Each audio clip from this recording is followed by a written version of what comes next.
घरगुती gas cylinder refill बुकिंगच्या नियमात पुन्हा एकदा बदल करण्यात आला आहे. रत्नागिरी जिल्ह्यातील ग्राहकांनाही या नव्या नियमाचा फटका बसताना दिसत आहे. आता गॅस सिलेंडरची बुकिंग 21 दिवसाऐवजी 45 दिवसांनंतरच करता येणार असल्याची माहिती मिळत आहे. आंतरराष्ट्रीय परिस्थिती आणि इराण अमेरिका तणावाच्या पार्श्वभूमीवर गॅसचा तुटवडा निर्माण होऊ नये यासाठी केंद्र सरकारने हा निर्णय घेतल्याचे सांगितले जात आहे. या नव्या नियमानुसार गॅस एजन्सीच्या वितरण प्रणालीमध्ये बदल करण्यात आला असून आता रत्नागिरीतील ग्राहकांना 45 दिवस पूर्ण झाल्यानंतरच पुढील सिलेंडरचे बुकिंग करता येणार आहे. मात्र या निर्णयामुळे रत्नागिरीतील सामान्य ग्राहक आणि गृहिणींमध्ये नाराजीचे वातावरण दिसून येत आहे. अनेक कुटुंबांमध्ये सिलेंडर 45 दिवसांपूर्वीच संपत असल्याने पुढील गॅस कसा मिळणार असा प्रश्न नागरिकांकडून उपस्थित केला जात आहे.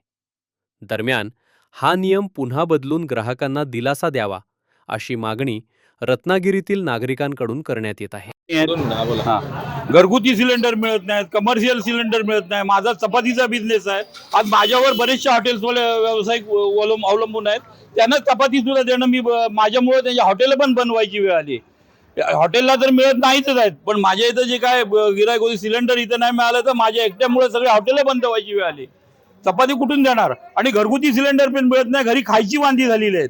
सिलेंडर नसेल तर काय करणार? गॅस नसेल तर आम्ही करणार काय? 45 दिवसांवर मुदत गेले म्हणजे काय सांगाल संदर्भात? 21 दिवसांवरची 45 दिवसांवर महिन्याला एक सिलेंडर लागतो. 45 दिवस कशा करता? आणि एवढी लाईन कशा करता लावलेली? इथं सिलेंडर छोटे सिलेंडर असून मुबलक असून सुद्धा घरी सप्लाय करायला काय हरकत आहे?